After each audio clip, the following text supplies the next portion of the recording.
बच्चों, आप में से बहुत सारे बच्चे हैं जो क्लास 12 में भी बस आए होंगे और उन लोगों को एक एग्जाम के बारे में पता चला होगा, वो है सीयूईटी।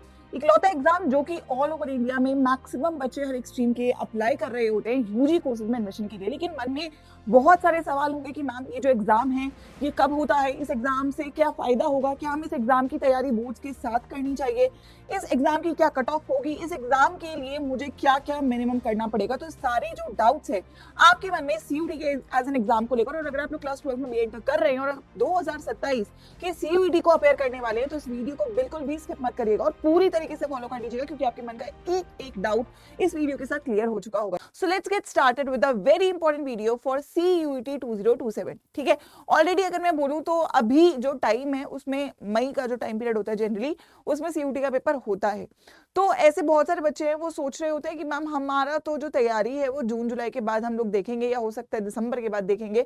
लेकिन जैसे ही आप क्लास 12 में आ जाते हैं तो बेटा बहुत सारे जो ऑप्शन है वो आपके लिए ओपन हो जाते हैं, चाहे वो आप लोग के लिए जेई की बात हो या नीट की बात हो या सीयूटी की। तो साइंस वाले बच्चे ये 3 एग्जाम्स मेनली, अगर आप इंजीनियरिंग में जाना चाहते हो जेई का पेपर देते हो, अगर आप मेडिकल में जाना चाहते हो तो नीट का पेपर देते हो, लेकिन सीयूटी का पेपर कॉमनली दोनों बच्चे जो चाहे मेडिकल है या नॉन मेडिकल है इसके लिए अपेयर होते हैं।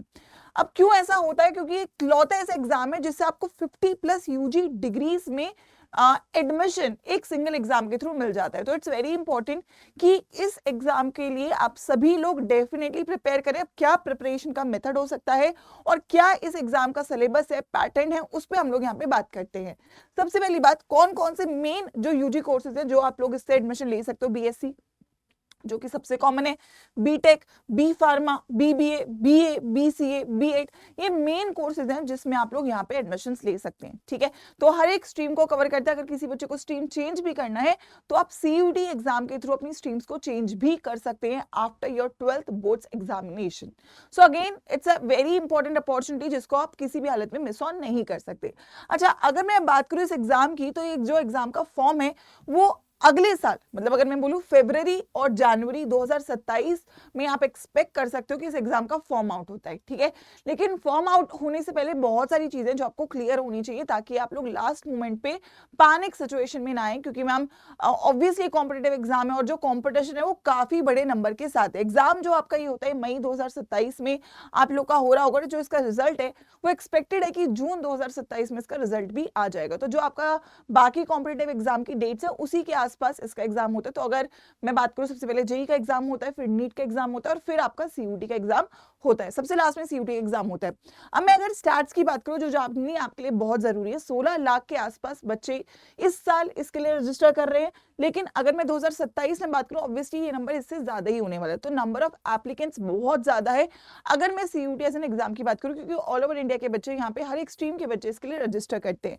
ठीक है, अगर मैं सब्जेक्ट्स की बात करूं, है ना, क्योंकि इसमें मल्टीपल सब्जेक्ट्स है, ह्यूमैनिटीज के सब्जेक्ट्स भी है, कॉमर्स के सब्जेक्ट्स भी है। हाईएस्ट रजिस्टर्ड सब्जेक्ट है यहाँ पे केमिस्ट्री और फिजिक्स देखने को मिला है। लगभग 9 लाख से ऊपर बच्चों ने केमिस्ट्री और फिजिक्स के लिए पेपर दिया था 2026 में।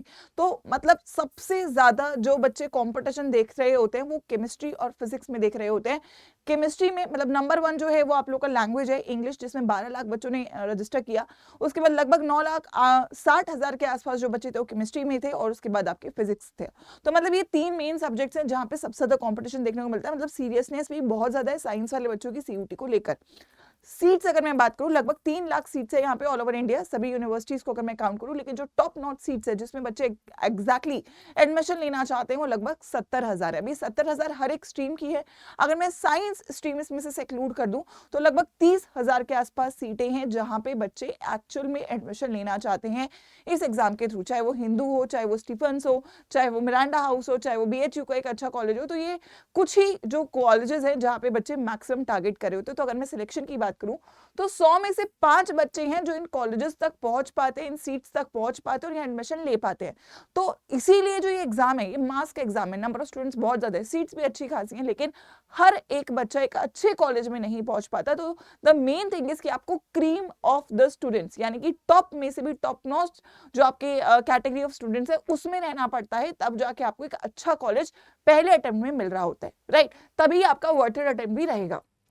अगर मैं एग्जाम पैटर्न की बात करूं तो यहाँ पे 50 क्वेश्चंस का पेपर आता है, एमसीक्यू बेस्ड में पेपर होता है, सीबीटी मोड में ये पेपर होता है। मार्किंग की बात करूं तो हर सही आंसर के लिए +5 का मार्किंग और गलत के लिए -1 है। 60 मिनट का समय दिया जाता है 50 क्वेश्चंस को अटेम्प्ट करने के लिए। टोटल 250 मार्क्स का आपका जो ये पेपर है होता है। तो ये हर सब्जेक्ट का जो पेपर है अलग अलग होगा, तो हर मतलब फिजिक्स का 250 का, केमिस्ट्री का 250 का, मैथ्स का 250 का। तो मैम मेरे जो मार्क्स है वो कैसे काउंट होंगे? तो जो आपके मार्क्स बेटा यहाँ पे काउंट होते हैं वो होते हैं on the basis of merit. अब मेरिट बनती है तुम्हारी सब्जेक्ट कॉम्बिनेशन के हिसाब से। ये एक बहुत ही बड़ा डाउट रहता है मेजॉरिटी बच्चों को, इस वीडियो में ये भी आपका क्लियर हो जाएगा। तो ऐसा नहीं है कि मैम मेरा तीनों सब्जेक्ट्स ही काउंट होंगे या मैम मेरे 3 सब्जेक्ट लैंग्वेज ही काउंट होगा। ये डिपेंड करता है किस कोर्स को टारगेट करो, और हर कोर्स का अलग मेरिट बनता है और हर कोर्स का एक अलग कट ऑफ होता है। तो अगर मैं मेन कोर्सेज की यहाँ पे बात करूँ, जैसे सबसे पहले मैं बात करूँ बीएससी, तो बीएससी में जो आपकी मेरिट जनरली लगती है वो पीसीएम या पीसीबी की लगती है। अब हर एक डोमेन 250 नंबर का है, तो टोटल मेरिट होगी 750 की। तो अगर आप सेफ स्कोर की बात करो आउट ऑफ 750, तो आपका जो सेफ स्कोर है लगभग 600 से ऊपर अगर आप लोग का स्कोर है तो आप लोग एक अच्छे कॉलेज में इजीली पहले राउंड में, पहले अटेम्प्ट में पहुंच पाओगे। तो जो पहले से गोल आपका ये होना चाहिए कि मैम मेरे को 600 प्लस का ही टारगेट करना, और वो तभी हो सकता है जब आप लोग सही तरीके से पूरे टाइम को यूटिलाइज करते हो जो आपके पास है, रादर देन केवल लास्ट में एक होता है ना पैनिक सिचुएशन में आप लोग चीजों को पढ़ रहे हो तो डेफिनेटली रिटेन नहीं हो पाता।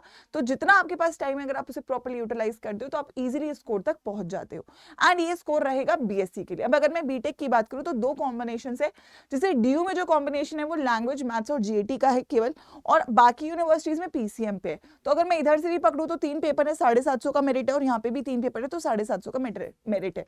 तो दोनों में ही अगर मैं बोलूँ तो 750 का टोटल मार्क्स बनते हैं आपको बीटेक के लिए। अगर मैं सेफ स्कोर की बात करूं, पहले कॉम्बिनेशन में लगभग 550 प्लस के ऊपर का स्कोर चाहिए, क्योंकि जीएटी एक नया पेपर होता है और जीएटी बच्चों को काफी टफ भी लगता है। स्पेसिफिकली अगर आप बीटेक टारगेट करो तो जीएटी आपको पढ़ना पड़ेगा, और इसका सिलेबस बहुत बड़ा है क्योंकि रीजनिंग भी है, क्वांट भी है, जीके भी है, तो उसके लिए प्रैक्टिस लगती है और यहाँ से कट ऑफ आप लोग की टफ होती है। तो 550 के ऊपर आप लोग का स्कोर होना चाहिए अगर आप पहले कॉम्बिनेशन यानी कि ड्यू को टारगेट कर रहे हैं। अगर मैं दूसरे कॉम्बिनेशन की बात करूं तो यहाँ पे आपको 600 प्लस ही स्कोर रखना है। अगर आपका इतना स्कोर बनता है तो आप लोग अगेन इजीली बीटेक ले पा रहे होगे अपने other universities other than Delhi university. ठीक है मैम, टॉप यूनिवर्सिटीज कौन सी है? दिल्ली यूनिवर्सिटी है, आईपी यूनिवर्सिटी है, इलाहाबाद यूनिवर्सिटी है, बनारस हिंदू यूनिवर्सिटी है, जामिया मिलिया है, ठीक है, जेएनयू है, ये सेंट्रल यूनिवर्सिटीज है। बट इससे भी ज्यादा प्राइवेट यूनिवर्सिटीज है जो सीयूटी के थ्रू आपको एडमिशन लेती है। तो अगर आप चाहे गवर्नमेंट यूनिवर्सिटी में एडमिशन लेना चाहते हो या प्राइवेट यूनिवर्सिटी में एडमिशन लेना चाहते हो, दोनों के लिए आपको सीयूटी का पेपर डेफिनेटली देना चाहिए। अब अगर मैं बात करूं बचे हुए कोर्सेज की, जैसे बीबीए है, बीसीए है, ऐसे जो कोर्सेज हैं जो कि आपके साइंस के नहीं है, तो यहाँ पे जो आपका कॉम्बिनेशन है वो अगेन लैंग्वेज, मैथ्स और जीएटी है। 750 का मेरिट, और यहाँ पे भी आप 550 प्लस का जो है टारगेट स्कोर रखोगे। अब ये 550 तीनों का मिला के 250 252। अब हो सकता है तुम्हारा 2 पेपर बहुत अच्छे हो जाए, एक पेपर थोड़ा डिप कर जाए, बट जो मेरिट है वो तीनों को टोटल करके बनेगी। तो आपका जो गोल होना चाहिए 550 प्लस आप लोग लेकर आ रहे हैं।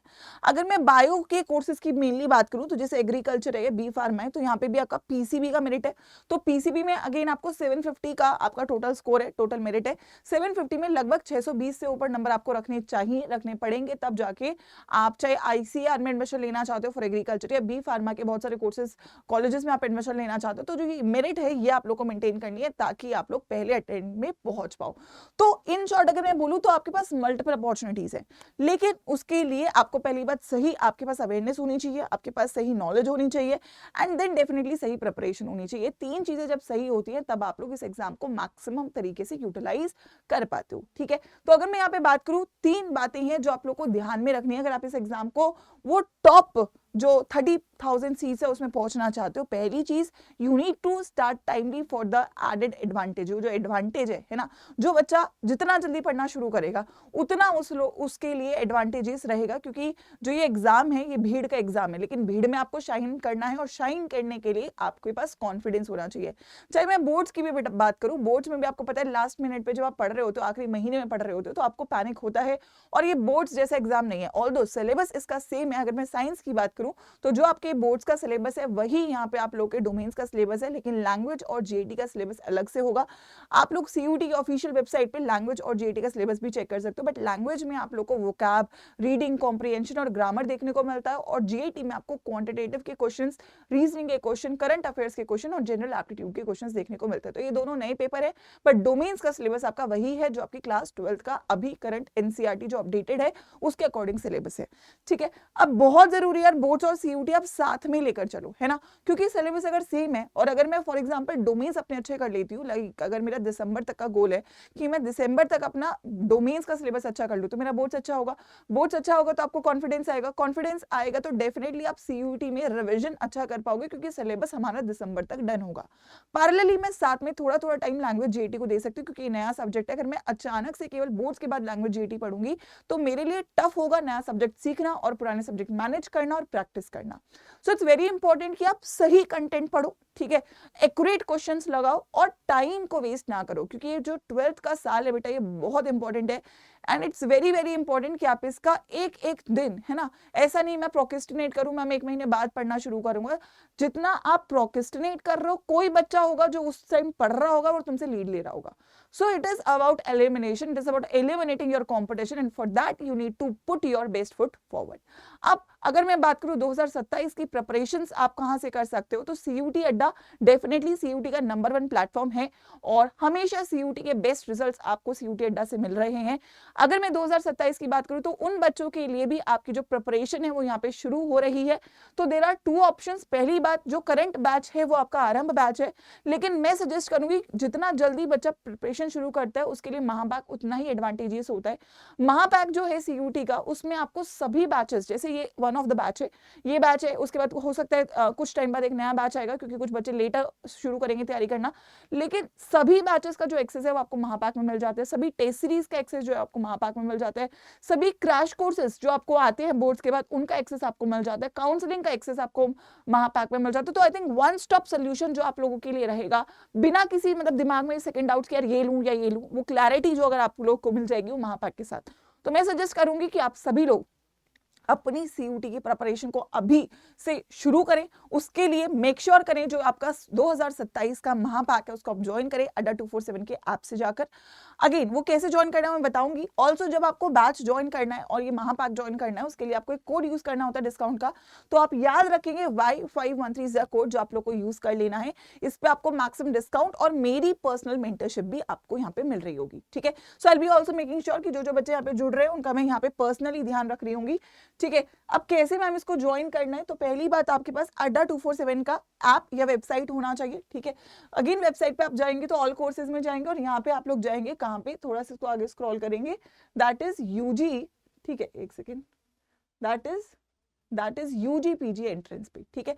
यहाँ पे आपको दिख रहा है सीयूटी महापैक। तो अगर मैं डायरेक्टली महापैक की बात करूँ तो आप महापैक में जाएंगे और जैसे ही मैं महापैक को ओपन करूंगी, ठीक है, तो यहाँ पे आप लोगों को दिखेगा, व्यू ऑल पे जाइएगा, ठीक है, क्योंकि 2026 भी ऑलरेडी चल रहा है। 2026 के नीचे आपको ये साइंस का महापैक दिख रहा है, ठीक है। अब क्योंकि 26 वाले बच्चों के लिए तो इसकी वैलिडिटी आपकी कम टाइम पीरियड के लिए, लेकिन अगर मैं से 15 अगर मैं इसको अपडेट करूं तो यहाँ पे आप लोग को दिख रहा होगा, 1 सेकेंड, ठीक है, 1 सेकेंड, यहाँ पे आपको दिख रहा होगा कि इसका जो वैलिडिटी है वो 18 मंथ्स का होना चाहिए, ठीक है। तो अगर मैं दोबारा से एक बार यहाँ पे ओपन करूँ, बैच भी दिखा देती हूँ आपको जो अभी फिलहाल चल रहा है, एक second, that is science section में, ठीक है। यहाँ पे आप लोगों का ये है 2027 आरंभ बैच, ठीक है। This is the fresh batch जो कि आप लोगों की प्रिपरेशन को कवर कर रहा होगा। आप लोग इसे बाय नाउ पे जाएंगे, यहाँ पे आप लोगों को कोड अप्लाई करना होगा, दैट इज Y513, ठीक है, and you will be joining this particular batch, ठीक है। अब ये जो फीस है ये पूरे साल की फीस है, ठीक है। आप एक्सपेक्ट कर सकते हो 1 महीने की फीस अराउंड 1000 रुपीज है, बट उस फीस में आपकी सभी सब्जेक्ट्स है, ठीक है, physics, chemistry, maths, biology, English, GAT, Hindi, तो 7 सब्जेक्ट का फीस है ये पूरे साल का। प्लस इसमें सभी सब्जेक्ट की ई बुक्स है फॉर प्रैक्टिसिंग एंड सभी सब्जेक्ट की टेस्ट सीरीज भी है. So you need to make sure कि आप सभी लोग अपनी रिस्पेक्टिव स्ट्रीम, जैसे कि अगर आप साइंस के हो तो आरएम बैच साइंस का, अदरवाइज आप महापैक डायरेक्टली साइंस का ज्वाइन कर सकते हो. महापैक में सभी बैचेस का एक्सेस मिल जाएगा. And trust me, this would be the best preparation means for 2027. अगर आप लोग अभी से पढ़ना शुरू करोगे तो आप डेफिनेटली ऐसी पोजीशन में होगे जिसमें आपको चुनना पड़ेगा केवल किस कॉलेज में जाना है, क्योंकि किसी भी कोर्स पे आप हाथ रखोगे वो आप लोग को मिल रहा होगा, क्योंकि आप जो कट ऑफ है उसको मीट कर रहे होगे और वो उन 5 बच्चों में जरूर होगे जो आउट ऑफ 100 अपने टॉप कॉलेजेस तक सिलेक्शन ले पा रहे होंगे. अगर आपका इसके अलावा कोई भी डाउट है सीयूटी को लेकर, मुझे कमेंट्स में जरूर लिख के जाना. लेकिन याद रखना बेटा, जितना जल्दी आप लोग एक कॉम्पिटेटिव एग्जाम की तैयारी शुरू करते हो उतना ही एडवांटेज आपको मिलता है. और ये समय है सीयूटी 2027 में आपको टॉप कॉलेजेस में अपने मार्क्स को कंफर्म करने का. So all the very best for CUET 2027. एक एडिशनल बात और मैं यहाँ पे मेंशन कर देती हूँ, अगर किसी बच्चे को कोई भी डाउट रहे, ठीक है, एडिशनली किसी भी चीज को लेकर, तो वो मेरे को डायरेक्टली भी रीच आउट कर सकता है on my email ID, that is ayushi.sharma@247.com. ठीक है, just in case if you have any doubt. All the very best बच्चों.